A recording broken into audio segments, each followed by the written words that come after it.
Okay, I'm Nathan Gladden, and we're going to go over IO insertion. Have you ever been in a situation where you needed IV access rapidly and couldn't get it? I know I have, and so that's why I'm going to show you how to insert an IO catheter. Some of the reasons we would need an IO catheter is because other methods may take too long, they may not be feasible, or you may not have the specialized equipment or personnel to insert a different type of device. I've used IO access many times on the helicopter and in the emergency room and even on the ambulance. It's gotten me out of many situations where an IV just wasn't possible. So we're going to go over the indications, the contraindications, the steps you need to take, and the materials that you're going to need.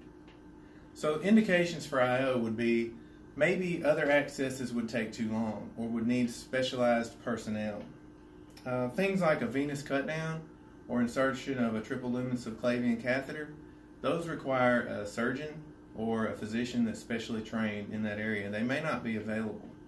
Some other things that you would find yourself needing to do in IO would be when an IV is not feasible, it's going to take too long, takes more than 90 seconds, and you're in an emergency situation, you really need to get that access. Sometimes those specialized personnel are not available, or someone who's really good at getting the IV can't get there in time to help you out.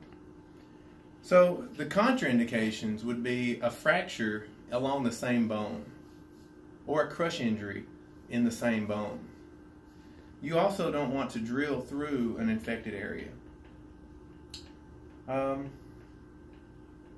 Burns, they're a relative contraindication. If you have a burned extremity, it would be best if you went to an unburned extremity, but if you had all extremities burned and you had no other access, it's okay to drill through a burned area. I would just upsize my needle just a little bit to account for swelling. And then children under 6 kilos, they would prefer us not to use the drill. The materials that we need are right here. We have a drill, we have the appropriate size needle, we have a syringe, an extension set, a lidocaine as if needed, and you would have a dressing.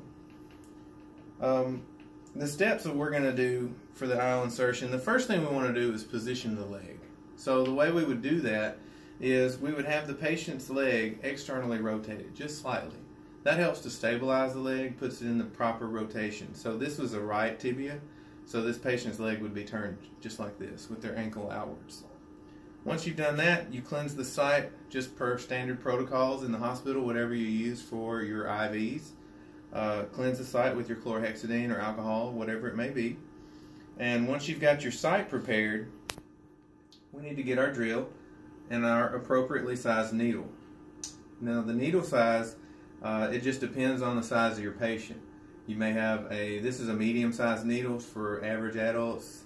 If you have an obese patient, or if you're going in the humeral head, you would want to use the yellow needle. But for this one, we can use the blue. Now that my site's cleansed, I have my needle ready. I can insert the IO catheter. What I'm going to do is I'm going to puncture through the skin, and my preferred site is to find the tibial tuberosity and go about 1 to 3 centimeters below that. That's that first bony protuberance that you're going to see just below the knee. And as I insert, I go in at a 90-degree angle until I feel it hit the bone. Once I feel it hit the bone, then I can hold the skin taut and begin drilling, and I'm going to feel constant pressure as I'm drilling down. When I feel the relief of pressure is when I'll know that I'm in the right space and I'm at the right depth.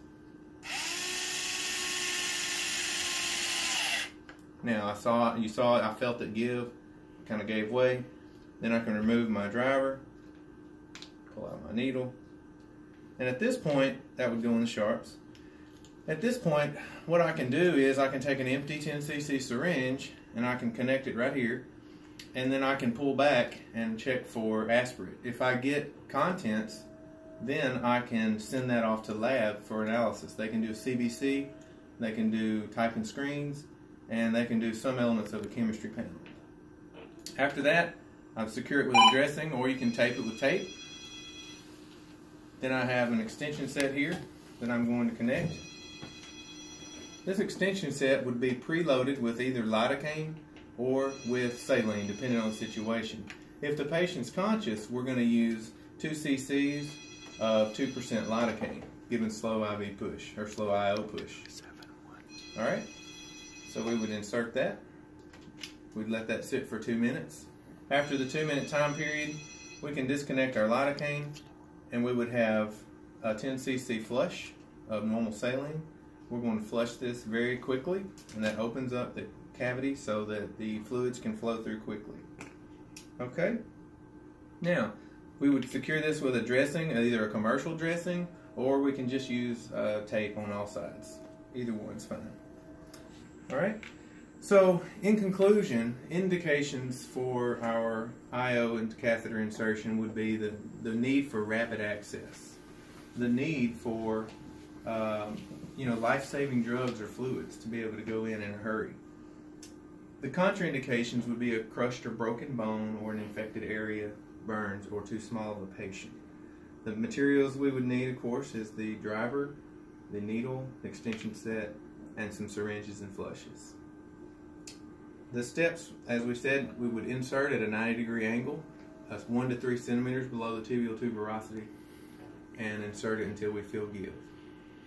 And then it's used just like a peripheral IV after that. You can draw blood for labs. You can push any fluid that you use in an emergency situation, any IV fluid, antibiotics, blood products, any of those can go through an IO. Any drugs that you give through an IV can go through an IO. It's even very rapid. IOs in the humeral head only take 3 seconds to get to the heart. So adenosine is even a good choice for that, even with its short half-life. So in closing, IO access gives us the ability to administer life-saving drugs in an emergency situation to patients whether they're conscious or unconscious. Thank you.